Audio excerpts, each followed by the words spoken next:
BAPS સંસ્થાને જે 1907માં મુઠ્ઠીભર હરિભક્તોથી શરૂ થયેલી એને વિશ્વ ફલક ઉપર મૂકી ક્યાં સુધી કે આજે બીએપીએસ સંસ્થાને યુનાઇટેડ નેશન્સ ઓર્ગેનાઇઝેશન યુએનઓમાં એક એનજીઓ તરીકે પરમનન્ટ સ્ટેટસ છે. પ્રમુખ સ્વામી મહારાજ આ કાર્ય કરી શક્યા એની પાછળના મુખ્ય કારણોમાંનું એક અતિ મુખ્ય કારણ હોય તો એ છે પ્રમુખ સ્વામી મહારાજની leadership qualities and managerial skills. પ્રમુખ સ્વામી મહારાજનું સમગ્ર જીવન જ્યારે આપણે આજે જોઈએ છીએ,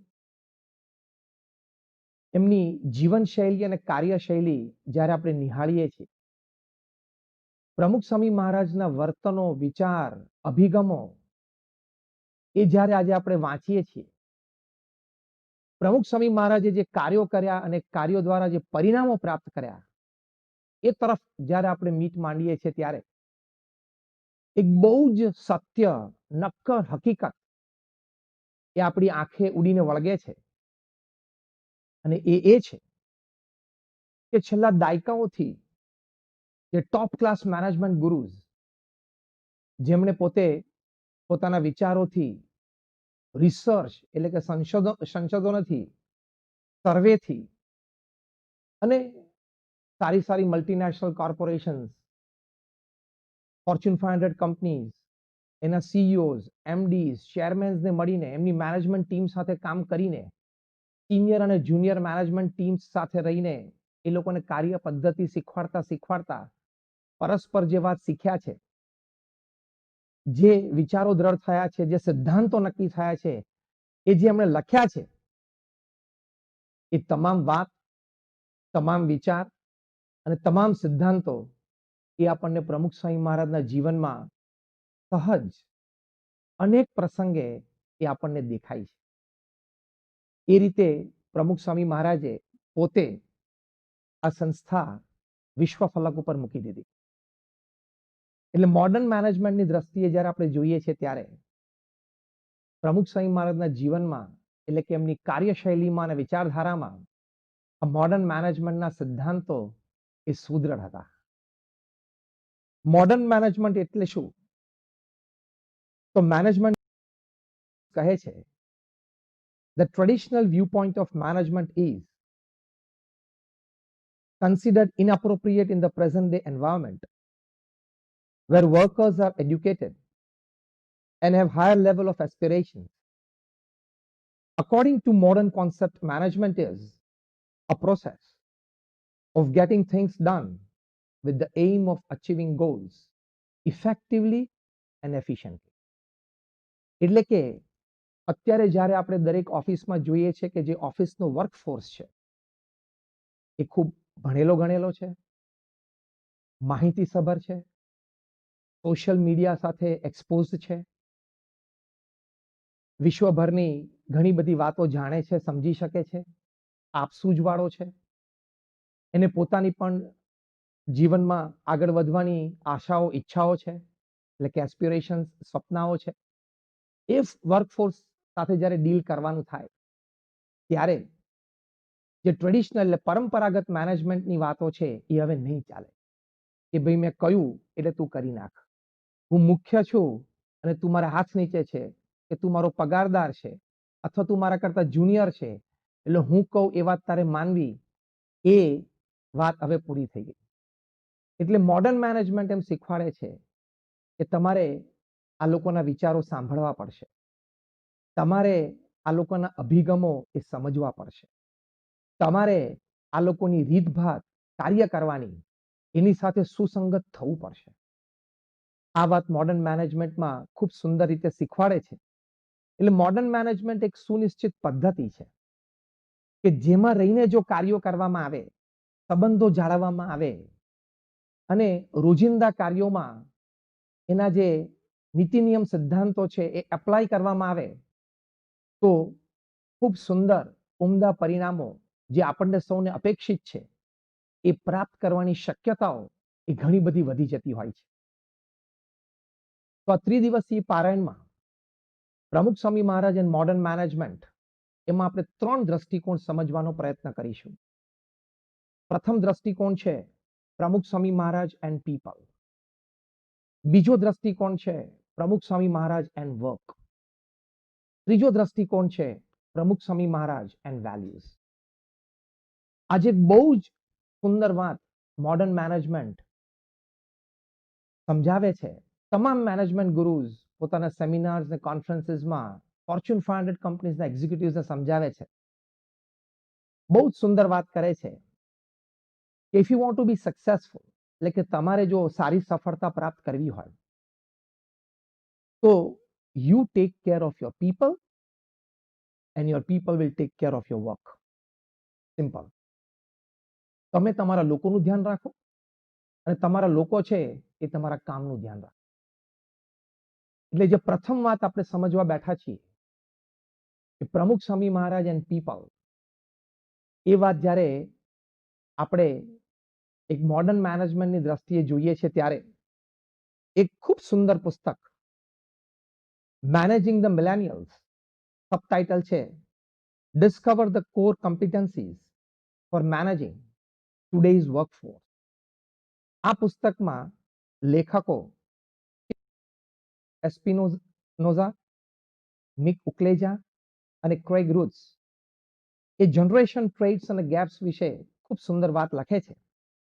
તેઓ લખે છે કે સરખી ઉંમરના લોકો પોતાના જીવનકાળ દરમિયાન એક સરખા સામાજિક, રાષ્ટ્રીય અને આંતરરાષ્ટ્રીય ઘટનાક્રમ અને પ્રસંગોમાંથી પસાર થયા હોય, તેથી તે પેઢીના લોકોનું માનસ પણ એક જ સરખું ઘડાતું હોય છે અને તેમના દ્રષ્ટિકોણ અને મૂલ્યો પણ આજીવન સરખા જ રહે છે.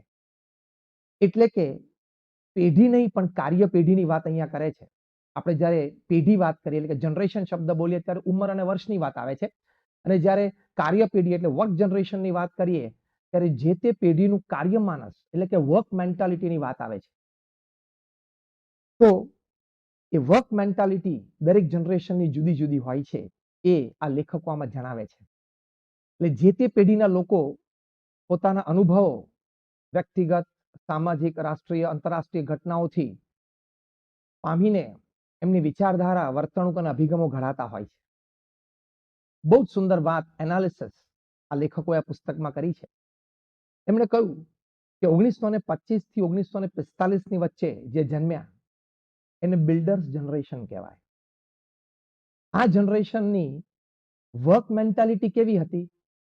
તો લખે છે કે એ લોકોનું માનસ એ હતું કે શાસનને અનુસરવું, નીતિ નિયમ સિદ્ધાંત પ્રત્યે લગાવથી કાર્ય કરવું અને પોતાના કાર્યની પ્રશંસા કે પુરસ્કાર માટે શાંતિપૂર્ણ રાહ જોવી. આ લોકોએ બહુધા એક જ દુકાન, કારખાનું, ઓફિસ કે કંપનીમાં આજીવન રહીને પોતે કાર્ય કર્યું, એટલે કે એક જ સ્થાને પોતાનું કરિયર પૂરું કર્યું. પ્રમુખ સ્વામી મહારાજે 1950 થી આ સંસ્થાના પ્રમુખ બન્યા ત્યારથી આ પેઢી સાથે એમણે કામ કર્યું છે. આ પેઢીની આ વર્ક મેન્ટાલિટી સાથે પણ પ્રમુખ સ્વામી મહારાજે એડજસ્ટ થઈને કામ કર્યું. ધીસ ઇઝ પ્રમુખ સ્વામી મહારાજ એન્ડ પીપલ અંતર્ગત આપણે વાત સમજી રહ્યા છીએ. પછી લેખકો વાત કરે છે કે 1946 થી 1965 ની વચ્ચે જે જન્મ્યા એ લોકો બેબી બૂમર્સ કહેવાય. આ પેઢી માટે એટલે કે આ પેઢીની લાક્ષણિકતા એ છે કે કામ એટલે આર્થિક ઉપાર્જન, પૈસા કમાવા, ભૌતિક સુખ સુવિધાઓ પ્રાપ્ત કરવી, વધારવી અને પોતાની એક આગવી વ્યવસાયિક ઓળખ ઊભી કરવી, એ આ પેઢીની વર્ક મેન્ટાલિટી હતી. પ્રમુખ સ્વામી મહારાજે 1965 થી આગળ ઉપર દાયકાઓ સુધી આ પેઢી સાથે એટલે કે આ પેઢીના આ કાર્ય માનસ સાથે કામ કર્યું. ત્રીજી વાત કરે છે કે 1965 થી 1977 ની વચ્ચે જે જન્મ્યા એ લોકો જેનેક્સર્સ કહેવાય. આ પેઢીની કાર્ય માનસની વિશેષતા એ છે કે આ પેઢીને સ્વતંત્રતા એ અતિશય પ્રિય છે. પોતાના કામમાં કોઈની માથાકૂટ ન જોઈએ એવો એક અભિગમ ધરાવે છે. થોડો વધારે પગાર મળે કે એક પગલું પદ વધે એ માટે સંબંધોની પરવા ન ગણકારીને કંપની છોડીને જતા રહેવું, બીજી જગ્યાએ જવું, એ આ પેઢી માટે સાહજિક છે. અને આ પેઢી વર્ક લાઈફ બેલેન્સમાં પણ માને છે. એટલે કે કામ પણ કરવું, નિષ્ઠાથી કરવું અને સાથે સાથે જીવન પણ આનંદથી, જલસાથી, મોજ કરતા કરતા જીવવું. આ આ પેઢીની માનસિકતા છે. પ્રમુખ સ્વામી મહારાજે આ પેઢી સાથે એટલે કે આ પેઢીના કાર્યમાનસ સાથે 1985 થી દાયકાઓ સુધી કામ કર્યું. ચોથી કાર્ય પેઢીની વાત કરે છે કે 1978 અને તે પછી જે જન્મ્યા હોય એ લોકોને મિલેનિયલ્સ વર્કફોર્સ કહે છે.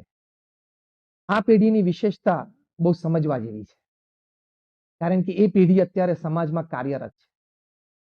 આ પેઢીની વિશેષતા એ છે કે આ પેઢીને પોતાની આવડત અને હોશિયારી માટે એક ઊંચો અભિપ્રાય છે અને પોતાના બોસ કે માલિક પાસેથી કાર્યના વળતર રૂપે મોટી અપેક્ષાઓ હોય છે. આ પેઢીને સીધી વાત એટલે કે સ્પષ્ટ વાત, ડિરેક્ટ કોમ્યુનિકેશન પસંદ છે કે જે કંઈ કહેવું હોય મને સ્પષ્ટ કહો, મારી પાછળ તમે વાત ન કરશો. કોઈ પડકારને ઝીલવા માટે તે હંમેશા તૈયાર હોય છે. પોતાના વિચારો અને કાર્યો વિશે જવાબદાર વ્યક્તિઓ પાસેથી તાત્કાલિક અભિપ્રાયની અપેક્ષા આ પેઢીને હંમેશા રહી છે. અને વિશેષ તો ખૂબ જ શરૂઆતમાં એટલે કે કારકિર્દીની શરૂઆતથી જ આ પેઢીને હોદ્દો અથવા અધિકારની અપેક્ષા રહેતી હોય છે. આ પેઢી માટે એટલે કે મિલેનિયલ્સ વર્કફોર્સ માટે લેખકો કહે છે કે traditional management techniques will fail with this staff segment. એટલે કે પરંપરાગત મેનેજમેન્ટની જે રીત છે એ આ પેઢી સાથે પૂર્ણપણે નિષ્ફળ જશે. પ્રમુખ સ્વામી મહારાજે આ પેઢી સાથે પણ 1997 થી લગભગ 15 વર્ષ સુધી કામ કર્યું.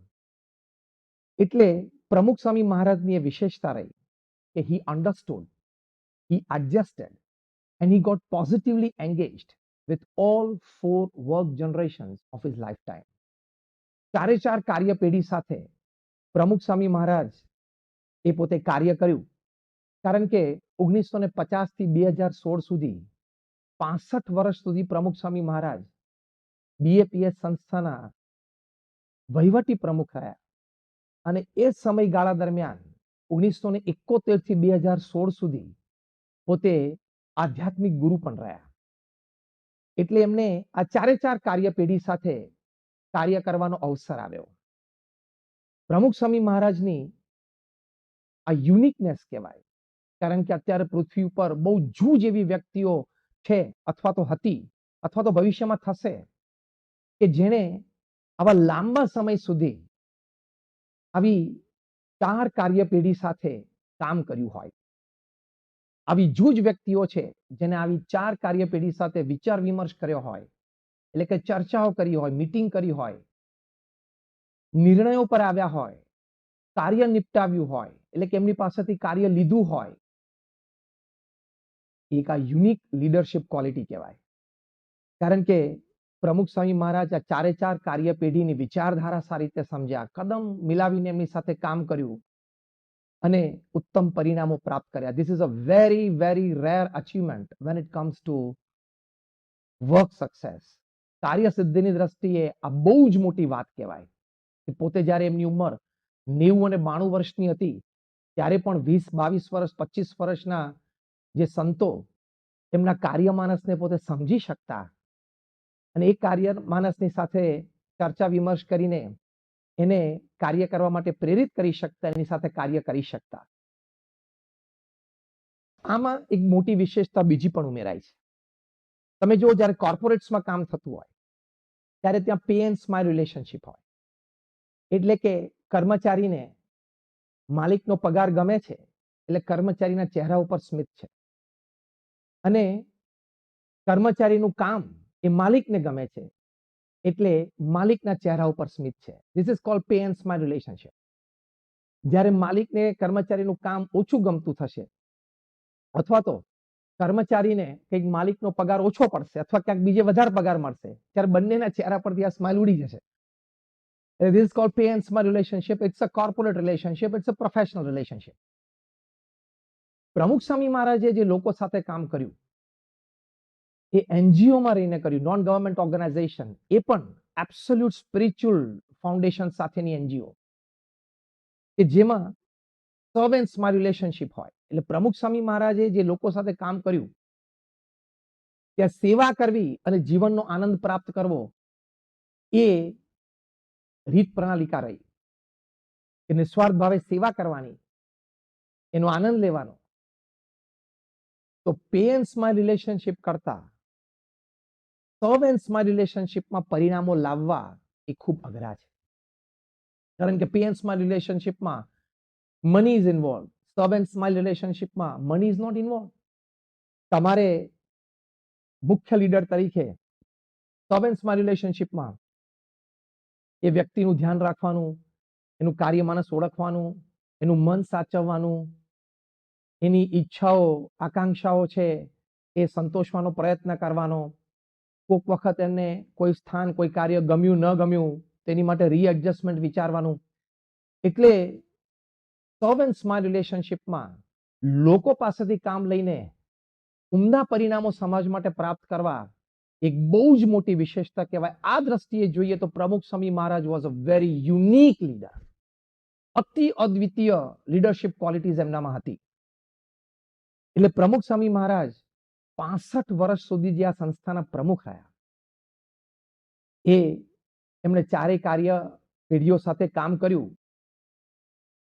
યુનિકનેસ એ દ્રષ્ટિએ કે કોઈ પણ વ્યક્તિને 65 વર્ષનો લાંબો ગાળો સર્વોચ્ચ હોદ્દો અને શ્રેષ્ઠ અધિકાર સાથે પ્રાપ્ત થવો પોતાની સંસ્થામાં કે પોતાના સમાજમાં કે રાષ્ટ્રમાં એની શક્યતા નહીવત છે. It is next to impossible. અને સાથે સાથે પ્રમુખ સ્વામી મહારાજે જે કાર્ય કર્યું એ કાર્ય એ અદ્વિતીય એ દ્રષ્ટિએ પણ છે કે એ કાર્યમાં જે એમની લીડરશિપ ક્વોલિટીઝના દર્શન થયા, જે એમની મેનેજરિયલ સ્કિલ્સના દર્શન થયા, એ કેસ સ્ટડી ચોક્કસ યુનિક છે. અને કદાચ આપણે એમ પણ કહી શકીએ કે ભવિષ્યમાં ટોપ ક્લાસ બી સ્કૂલ્સ, હાર્વર્ડ યુનિવર્સિટી છે, ઓક્સફર્ડ છે, સ્ટેનફર્ડ છે, યેલ છે, કાર્નેગી મેલન છે, આવી ઇન્સ્ટિટ્યૂટ્સમાં પણ પ્રમુખ સ્વામી મહારાજની લીડરશિપ ક્વોલિટીઝ અને મેનેજરિયલ સ્કિલ્સ વિશે ચોક્કસ કેસ સ્ટડી થશે જ. તો આ પ્રમુખ સ્વામી મહારાજની કાર્યની દ્રષ્ટિએ આ બહુ જ મોટી વિશેષતા કહેવાય. બહુ ટૂંકમાં આ વાતને વર્ણવવી હોય તો એક વાત જરૂર કહી શકાય કે પ્રમુખ સ્વામી મહારાજના જીવનમાં ફ્લેક્સિબિલિટીથી ફર્મનેસ સુધીની બહુ જ મોટી વર્ક રેન્જ હતી. એટલે કે સુગમતાથી માંડીને મક્કમતા સુધીની કાર્ય ગુંજાશ એ પ્રમુખ સ્વામી મહારાજના જીવનમાં આપણને જોવા મળે છે. જ્યાં સુગમતા, સરળતા, સહજતા રાખવાની હતી ત્યાં રાખીને પણ વ્યક્તિઓ સાથે કામ કર્યું એમણે. અને જ્યાં કૃત નિશ્ચય રહેવાનું હતું, દ્રઢ મનોબળ સાથે એ કાર્ય કરવાનું જ હતું, એ બાબતનો નિર્ણય લેવાઈ ગયો હતો, ત્યાં ઘણા બધા અવરોધો કે વિરોધ વચ્ચે પણ એ મક્કમ રહી શક્યા.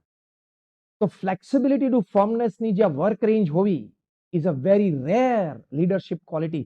કારણ કે ક્યાં ત્યાગભાગ કરવો એની સૂઝ આવવી, અને સૂઝ કદાચ આવે તો એ પ્રેક્ટિકલી મૂકવું, અને પ્રેક્ટિકલી મૂકે તો એ સર્વમાન્ય થવું, સર્વગ્રાહ્ય થવું એ બહુ જ દુર્લભ વાત છે. પ્રમુખ સ્વામી મહારાજના જીવનમાં વિશેષતા હતી. જેમ પાણીમાં હોય, પાણી છે એ સુગમ પણ છે અને મક્કમ પણ છે. સુગમ એ દ્રષ્ટિએ કે પાણીને આપણે જે કંઈ વાસણમાં મૂકીએ એ વાસણનો આકાર એ પકડી લે, એટલી સુગમતા છે એનામાં, સરળતા છે. એમ પ્રમુખ સ્વામી મહારાજને પણ જે વ્યક્તિ સાથે કામ કરવાનું હોય એ વ્યક્તિના માનસને ઓળખીને, એના સ્વભાવ પ્રકૃતિને ઓળખીને એની સાથે તરત પોતે એડજસ્ટ થઈ શકતા. એટલે તો 4 કાર્ય પેઢી સાથે પ્રમુખ સ્વામી મહારાજ કામ કરી શક્યા. અને પાણીમાં જે મક્કમતા હોય કે જ્યારે એ જ પાણી જે આટલું સુગમ છે પણ એ વોટર જેટ કટરમાંથી છૂટે તો એલ્યુમિનિયમ કે લોખંડની પ્લેટના ઊભા 2 કટકા કરી નાખે. એમ પ્રમુખ સ્વામી મહારાજમાં પણ આ મક્કમતા દેખાતી. પોતે કૃત નિશ્ચયી હતા અને એ દ્વારા પણ એમણે ખૂબ મોટા કાર્ય કર્યા. તો એ રેન્જ પ્રમુખ સ્વામી મહારાજની હતી. જો પોતે સુગમ પણ કેટલા હતા, એટલે કે સરળ અને સહજ પણ કેટલા હતા. એક વખત પ્રમુખ સ્વામી મહારાજ દક્ષિણ ગુજરાતમાં સાંકરી મુકામે હતા. ત્યાં બીએપીએસ સંસ્થાનું એક ભવ્ય શિખરબદ્ધ મંદિર છે. વર્ષ હતું 1995. એ જ વર્ષે લંડનમાં બીએપીએસ સ્વામિનારાયણ મંદિર શિખરબદ્ધ મંદિરની મૂર્તિ પ્રતિષ્ઠા થયેલી. પ્રમુખ સ્વામી મહારાજ પોતાના ભોજન દરમિયાન સંસ્થાના કોઈ પ્રકાશનો જે કંઈ નવા તૈયાર થયા હોય એ પોતે વંચાવતા, પોતે સાંભળતા. હા, લંડન સ્વામિનારાયણ મંદિરના પ્રતિષ્ઠાનો રિપોર્ટ સ્વામિનારાયણ પ્રકાશ જે બીએપીએસ નું માસિક છે એમાં પ્રકાશિત થયેલો કોઈ વ્યક્તિ વાંચતા હતા અને પ્રમુખ સ્વામી મહારાજ સાંભળતા હતા. હવે એ વ્યક્તિને વાંચવામાં થોડીક તકલીફ પોતાની ભાષાકીય દ્રષ્ટિએ, પ્રાંતની દ્રષ્ટિએ હતી. એટલે એ લેખ અંતર્ગત મંદિરના પથ્થર ઘસવાની વાત આવે ત્યારે શબ્દ ત્યાં વપરાતો પોલિશ. હવે આમને પોલિશ બોલવામાં, ટંગ રોલ કરવામાં તકલીફ પડતી એટલે પોલીસ બોલતા. એટલે એકાદ વખત આવું બોલ્યા એટલે બાજુમાં બીજા 2-4 વ્યક્તિઓ બેઠા હોય, સાહજિક કંઈક આમ કોમેન્ટ કરે અથવા હસે અથવા તો જાણપણું આપે. બીજી વાર પણ આ શબ્દ આવ્યો કે ફરી વખત એમ આવ્યું કે પથ્થરને પોલિશ કરવાના, તો એ બોલ્યા કે પથ્થરને પોલીસ કરવાના. બીજી વાર પણ કોઈ કીધું કે પોલીસ નહીં, પોલિશ. અને 2 વખત એમને બોલાવવાનો પ્રયત્ન પણ કર્યો કે પોલિશ બોલો, પોલિશ. એમણે પ્રયત્ન પણ કર્યો. વળી ત્રીજી વખત આ શબ્દ આવ્યો પણ એમનાથી પોલીસ બોલી ગયું.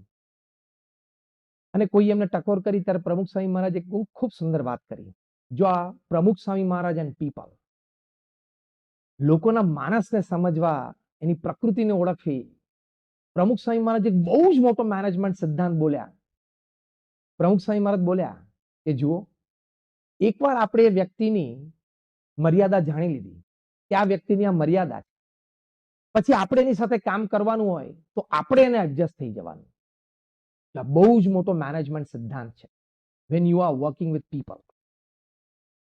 તો પ્રમુખ સ્વામી મહારાજ આટલા સરળ અને સહજ પણ હતા લોકો સાથે રહેવામાં, એસોસિએટ થવામાં, કાર્ય કરવામાં, અને સામે એટલા મક્કમ પણ હતા.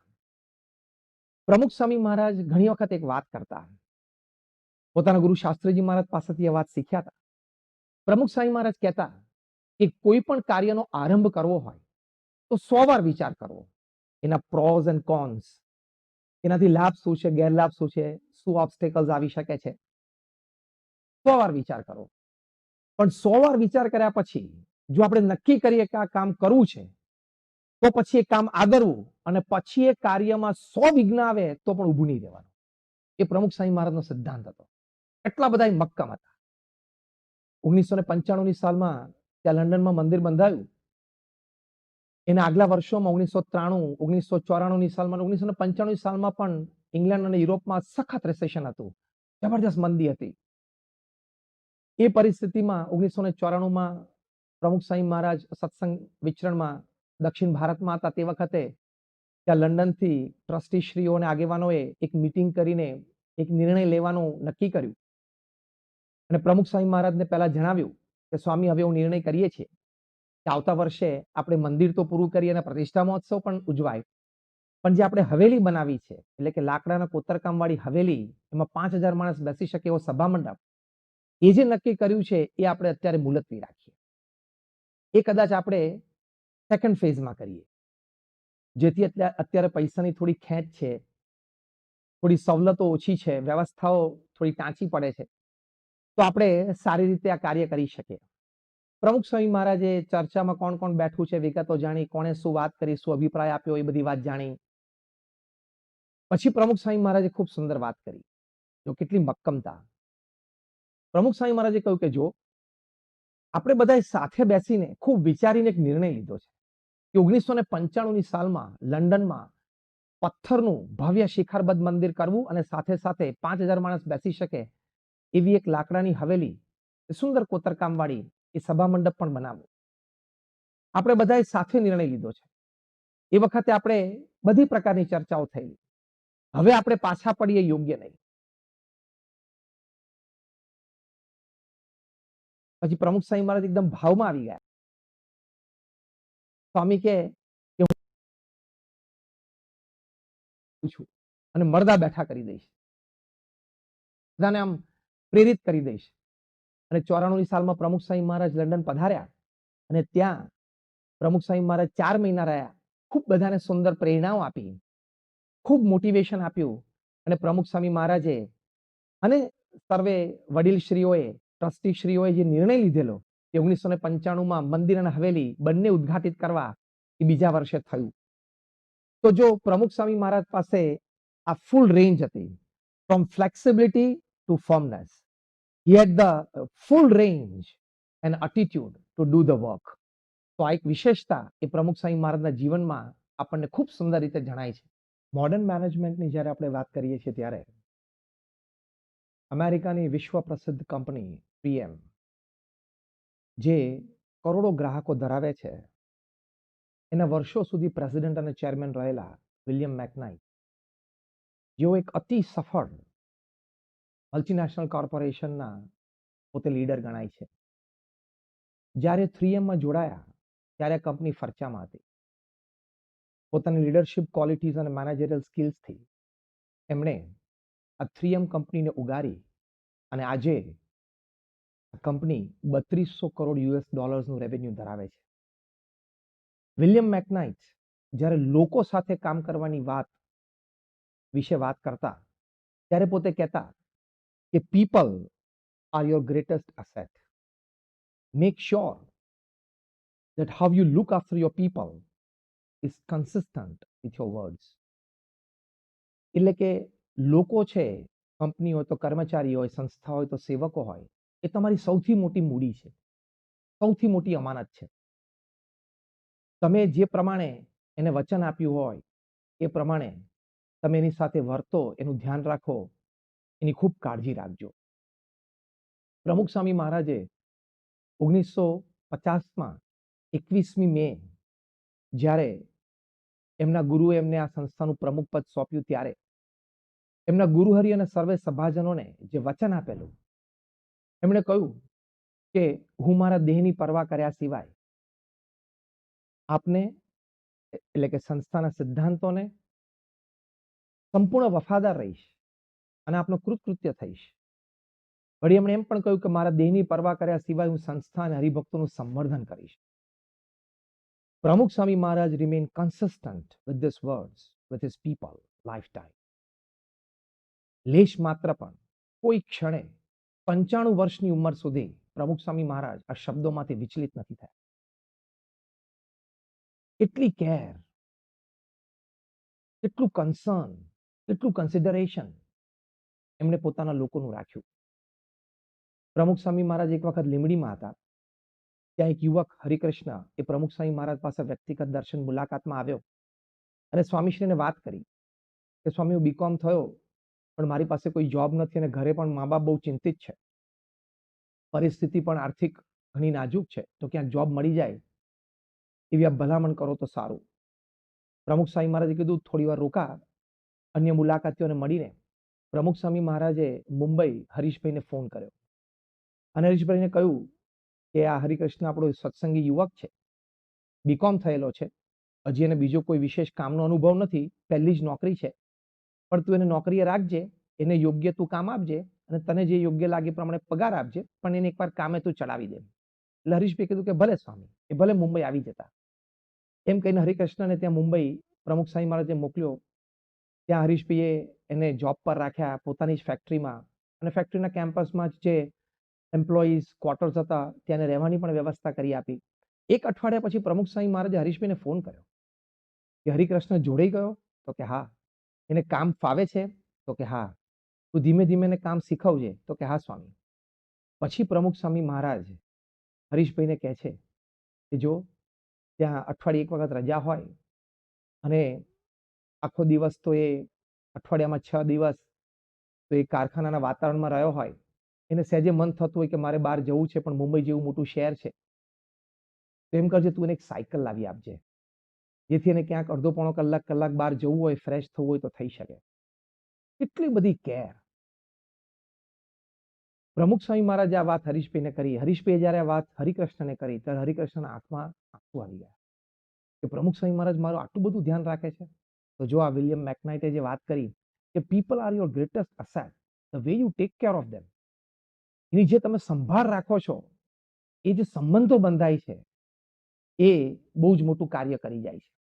કેટલું બધું કન્સર્ન. પ્રમુખ સ્વામી મહારાજ 1996ની સાલમાં વિદેશ ધર્મયાત્રાએ પધારેલા. પ્રમુખ સ્વામી મહારાજ દૂર પૂર્વના દેશોમાં વિચરણ પૂરું કરીને લાસ્ટ લેગમાં સિંગાપુર પધાર્યા અને સિંગાપુરથી પછી દિલ્હી થઈને મુંબઈ આવવાનું. વિદાયના એકાદ બે દિવસ પહેલા પ્રમુખ સ્વામી મહારાજ સ્થાનિક વ્યવસ્થાપકોને પૂછ્યું કે ટિકિટ ને બધી વ્યવસ્થાઓ થઈ ગઈ? એમને કહ્યું કે હા. સ્વામી કે બધી ટિકિટો મળી ગઈ? એટલે કે હા સ્વામી, ટિકિટો તો બધી મળી ગઈ, પણ 2 જુદા વિમાનો કરવા પડ્યા છે. પ્રમુખ સ્વામી મહારાજે પૂછ્યું કેમ? તો કે સ્વામી, આપની દિનચર્યાના સમય પ્રમાણે એ અમારે એડજસ્ટ કરવું પડે, કારણ કે 1996 એટલે પ્રમુખ સ્વામી મહારાજની ઉંમર એ વખતે 76 વર્ષની. એટલે કે સ્વામી, આપને સૂટ થાય એ પ્રમાણે ફ્લાઇટની ટિકિટ અમે ગોઠવતા હતા, એમાં બધી જ ટિકિટ મળી નથી, એટલે બાકીની ટિકિટ બીજા સમયના ફ્લાઇટની લીધી છે. પ્રમુખ સ્વામી મહારાજને આ ન ગમ્યું. પ્રમુખ સ્વામી મહારાજે કહ્યું કે બધા સાથે મુસાફરી નહીં કરી શકે? અમે સંતો સાથેના જે હરિભક્તો યુવકો છે? તો કે ના સ્વામી. પ્રમુખ સ્વામી મહારાજને જરા દુઃખ લાગ્યું. એમને પોતાના એ વચનો, કન્સિસ્ટન્ટ વિથ યોર વર્ડ્સ, કે હું મારા દેહની પરવા કર્યા સિવાય સંસ્થા અને હરિભક્તોનું સંવર્ધન કરીશ. પ્રમુખ સ્વામી મહારાજ તરત બોલ્યા, આદ્ર ભાવે બોલ્યા, આ પ્રસંગ તમે નજરે જોયેલો, કે મને શાસ્ત્રીજી મહારાજે હરિભક્તોની સેવા માટે રાખ્યો છે. હું હરિભક્તો જોડે રહીને મોટો થયો છું, એમની સરભરા મેં કરી છે. આ હરિભક્તો યુવકો છેલ્લા 2 મહિનાથી બધે જ આપણી સાથે વિચરણમાં રહ્યા છે. હવે છેલ્લે દેશમાં જતી વખતે હું એને મૂકીને એકલો વહેલો જતો રહું, ખાલી 2 કલાક વહેલા સુવા માટે, તે યોગ્ય ન કહેવાય. પ્રમુખ સ્વામી મહારાજ તો એમ પણ બોલ્યા કે મારી ખાનદાની લજવાઈ જાય. જો કેટલા બધા પોતાએ જે વચનો આપેલા એમાં એમને પ્રતિબદ્ધતા હતી. પ્રમુખ સ્વામી મહારાજે આગ્રહ રાખ્યો કે જો અમે જે ફ્લાઇટમાં જઈએ છીએ એમાં બધી ટિકિટો ન મળતી હોય તો એ લોકોની જે ફ્લાઇટ છે એમાં અમારી ટિકિટો શિફ્ટ કરી દો. હરિભક્તો વડીલ સંતોએ આગ્રહ કર્યો કે સ્વામી, એ કરશું તો તમે મુંબઈ રાત્રે 12:30 વાગે પહોંચશો. પ્રમુખ સ્વામી મહારાજ કે કંઈ જ વાંધો નહીં, પણ આપણે સાથે જ રહેવું છે. પ્રમુખ સ્વામી મહારાજે એ ટિકિટ ચેન્જ કરાવી અને પછી બધા સાથે જ ટ્રાવેલ કર્યું અને રાત્રે 12:30 પોણા વાગે પ્રમુખ સ્વામી મહારાજ મુંબઈ પહોંચ્યા. 70 વર્ષની ઉંમર, નાની મોટી દૈહિક તકલીફો, એની વચ્ચે પણ હરિભક્તોનું ધ્યાન રાખવું, you are કન્સર્ન્ડ about your people, આ એક બહુ જ મોટી લીડરશિપ ક્વોલિટી એ પ્રમુખ સ્વામી મહારાજના જીવનમાં દેખાતી. અને સાથે સાથે કન્સિડરેશન. પ્રમુખ સ્વામી મહારાજ મુંબઈમાં હતા, વ્યક્તિગત મુલાકાત ચાલુ હતી, લોકો વારાફરતી ક્યુમાં ઉભા રહીને પ્રમુખ સ્વામી મહારાજને મળતા, પોતાની વાત પ્રશ્નો રજૂ કરતા, પ્રમુખ સ્વામી મહારાજ એમાં માર્ગદર્શન આપતા, આશ્વાસન આપે, આશીર્વાદ આપે. એમાં એક નાનો બાળક નીલકંઠ 5 વર્ષનો દોડીને આવ્યો અને સ્વામીને કે ગઈકાલે રાત્રે તમે જ્યારે જમતા હતા ત્યારે મેં જોયું કે તમે જમ્યા પછી પોતાના દાંત કાઢી નાખ્યા, બધા દાંત બહાર કાઢી નાખ્યા. સ્વામી કે હા, એમ કહીને હસ્યા એ નાના બાળકની નિર્દોષતા પર. પછી નીલકંઠે કહ્યું, સ્વામી એક રિક્વેસ્ટ છે કે તમે અત્યારે દાંત બહાર કાઢો ને, મારે જોવા છે. Without a seconds delay, without slightest hesitation, Pramukh Swami મહારાજ આટલી લાંબી કતાર વડીલોની ઊભી છે એની વચ્ચે તરત પોતાના મોઢામાં હાથ નાખીને દાંત બહાર કાઢ્યા. એ બાળક તો આશ્ચર્ય પામી ગયો કે આમ આટલા બધા દાંત હાથમાં આવી જાય. પછી કે બાપા હું અડું. પ્રમુખ સ્વામી મહારાજે એ બાળકની કુતૂહલતા પૂરી કરવા માટે સ્વામી કે અડ. અને બાળકે પ્રમુખ સ્વામી મહારાજના ડેન્ચર્સ એની ઉપર હાથ પણ ફેરવ્યા અને બહુ આશ્ચર્ય પામ્યો. પછી કે સ્વામી હવે પહેરી લો ને. પછી કે ના, આ કરો તો મારે મોઢું જોવું છે. એ બાળકે ખાલી મોઢું જોયું એટલે કે દાંત વગરનું મોઢું. બહુ આશ્ચર્ય પામ્યો. સેવક સંતે તરત ડેન્ચર્સ એટલે કે આ ચોકઠા ધોઈ નાખ્યા. પ્રમુખ સ્વામી મહારાજે પાછા પહેર્યા. પછી કે આ કરો એટલે પાછું મોઢું પોળું કરાવડાવ્યું અને કે ઓ બધા દાંત ગોઠવાઈ ગયા. પછી પ્રમુખ સ્વામી મહારાજને એને પૂછ્યું કે સ્વામી, મેં તો ગઈકાલ રાત્રે બહુ ટ્રાય કરી પણ મારા દાંત તો નીકળ્યા જ નહીં. પ્રમુખ સ્વામી મહારાજે બહુ પ્રેમથી વાલથી એ નાના બાળકના મસ્તક ઉપર હાથ ફેરવીને કહ્યું, જો એવો તારે પ્રયત્ન નહીં કરવાનો. તો કે બાપા, તમારી જેમ મારા દાંત ક્યારે નીકળશે? સ્વામી કે તું મોટો થઈશ ને, મારા જેવડો થઈશ ને, પછી નીકળશે. બાળકને સંતોષ આપ્યો. પણ જો આ કન્સિડરેશન, આટલા નાના બાળકની વાત પણ પ્રેમથી સાંભળવી, એની ઈચ્છા પૂરી કરવી, આની પાછળ જ ક્યુમાં બોમ્બેના ખૂબ મોટા અને પ્રસિદ્ધ સોલિસિટર હીરાલાલ સોઢા ઉભા હતા. એ આખો આ પ્રસંગ જોઈ રહ્યા. એમણે પ્રમુખ સ્વામી મહારાજને નતમસ્તક થઈને કહ્યું કે સ્વામી, હું એમ સમજતો તો તમે વડીલોને જ મળો છો, પણ આટલા નાના બાળકને પણ પ્રેમથી મળી શકો છો. આપ આટલી ઊંચાઈએ છો પણ એ બાળક સાથે તમે આટલી સહજ ગોષ્ઠી કરી શકો છો કે આજે મેં જોયું, આપ ખરેખર મહાપુરુષ છો. આપને મન દરેક વ્યક્તિ સરખા છે, આપ દરેકને પ્રેમ આપી શકો છો.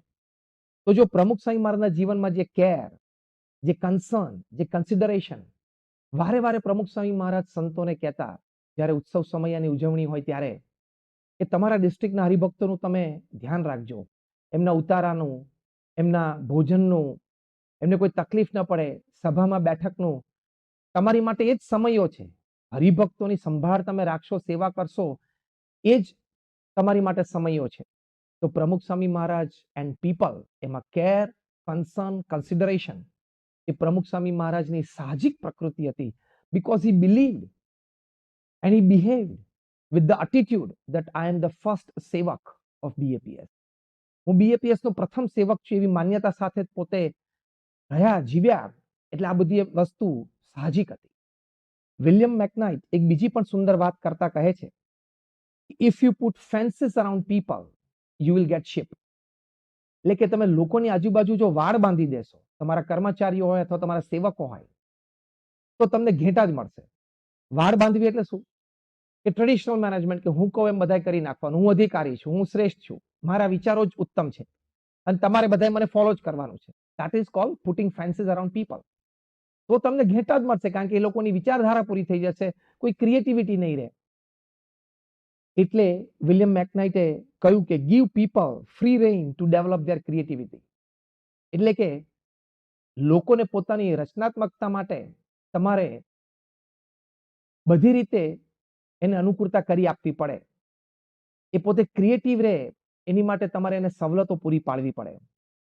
તો જ એ વ્યક્તિની આવડત, હોશિયારી, બુદ્ધિમત્તા એ બધું સારી રીતે વિકસે. તો પ્રમુખ સ્વામી મહારાજના જીવનની આ વિશેષતા હતી કે હી gave free hand to people. પ્રમુખ સ્વામી મહારાજ વડોદરામાં હતા. 1980ની સાલની વાત, એમની ષષ્ઠી પૂર્તિ મહોત્સવની ઉજવણી હતી. એ વખતે એક કિશોર 13-14 વર્ષનો, એ પણ સત્સંગી કુટુંબમાંથી આવે એટલે સાહજિક જ સેવામાં સાથે હતો અને પોતે કલાકાર. એટલે એક દિવસ એને નાનું લાકડાનું બેટ, આમ તો 7 ઇંચનું બનાવ્યું, અને એક નાનો બોલ મેટલનો બનાવ્યો અને પોતાની પાસે રાખેલો. એની ઈચ્છા હતી કે હું પ્રમુખ સ્વામી મહારાજને આ બતાવું. થોડા મહિના પછી પ્રમુખ સ્વામી મહારાજ સારંગપુર પધાર્યા. એ કિશોર પણ ત્યાં પધાર્યો અને એને પ્રમુખ સ્વામી મહારાજ રાત્રે આરામમાં જતા હતા તે વખતે બધા સંતો ત્યાં સાહજિક જ દર્શન માટે હોય. તો એને પ્રમુખ સ્વામી મહારાજના હાથમાં વાત, એટલે કે આ બેટ અને આ બોલ આપ્યા. પ્રમુખ સ્વામી મહારાજે જોયા કે સ્વામી આ મેં બનાવ્યા. સ્વામી કે એમ? વાહ, સરસ છે. એમ કરીને એને ઉત્સાહ પ્રેરવા માટે પ્રમુખ સ્વામી મહારાજે ડાબા હાથમાં ઝીણો બોલ અને હાથમાં 7 ઇંચનું નાનું બેટ, એનાથી 1-2 વખત આમ ટ્રાય કરી. એ કિશોર પણ ખૂબ રાજી થયો અને પ્રમુખ સ્વામી મહારાજ એના માથા ઉપર હાથ મૂકીને કહ્યું કે તારી કળા બહુ સારી છે, તું પ્રયત્ન કરજે, કલાકાર થઈશ. એ કિશોર આગળ જતા એને સંત દીક્ષા લીધી. એમનું નામ પૂજ્ય બ્રહ્મચરણ સ્વામી. આજે BAPS સંસ્થાના જે મોટા ઉત્સવો થાય છે એમાં આપે બધાએ પણ દર્શન કર્યા હશે કે ભવ્ય મંચ કલાકૃતિ વાળા જે તૈયાર થાય છે, ઇન્ક્લુડિંગ સ્વામિનારાયણ અક્ષરધામ ગાંધીનગર, સ્વામિનારાયણ અક્ષરધામ દિલ્હીમાં પણ એમણે પોતાની કલા સૂઝથી ખૂબ સુંદર ક્રિએટિવિટી મૂકી છે. 1995માં જે પ્રમુખ સ્વામી મહારાજનો અમૃત મહોત્સવ મુંબઈમાં ઉજવાયો, એ વખતે એમણે જે ભવ્ય મંચ તૈયાર કરેલું, ખૂબ લોકો એ મંચના દર્શન કરવા માટે આકર્ષાતા. ત્યાં પ્રમુખ સ્વામી મહારાજની મોટી એમણે બેઠેલી મૂર્તિ પણ તૈયાર કરેલી. પ્રમુખ સ્વામી મહારાજે એ વખતે પણ એમને આશીર્વાદ આપેલા કે આ અમારા માઇકલ એન્જેલો છે. આ રિલેશનશિપ્સ આવા બંધાય તો કેવા કામ થાય છે. તારીખ 30/8/2010ના દિવસે પ્રમુખ સ્વામી મહારાજ ભાવનગરમાં હતા. પ્રમુખ સ્વામી મહારાજને શ્રીજી ચિંતન સ્વામીએ વાત કરતા કહ્યું કે સ્વામી, તમે આ કોટિયા ગામના બધા દરબારોને ખૂબ આત્મીયતા દાખવીને પ્રેમથી યાદ કરીને બોલાવ્યા, એ બધા આવ્યા અને આપ બધાને પ્રેમથી મળ્યા. એ બધા એટલા બધા રાજી થયા કે આપને મળીને જ્યારે એ લોકો બહાર નીકળ્યા ત્યારે ઘણાના આંખમાં હર્ષાશ્રુ હતા અને બધા વાત કરતા કે પ્રમુખ સ્વામી મહારાજ આપણને યાદ કર્યા. અને આપની આ આત્મીયતા, આપની આ સરભરા અને આપનો આ પ્રેમ, એના લીધે લગભગ 41 જણાએ વ્યક્તિગત પૂજા કરવાનો નિયમ લીધો. તો જો આ કાર્યમાં ખૂબ મોટી સફળતા આવા રિલેશનશિપ્સથી થતી હોય છે. એટલે લોકો સાથેના તમારા સંબંધો એ જ તમારી સફળતાનું એક બહુ જ મોટું કારણ છે, એવું આજનું મોડર્ન મેનેજમેન્ટ આપણને સમજાવે છે.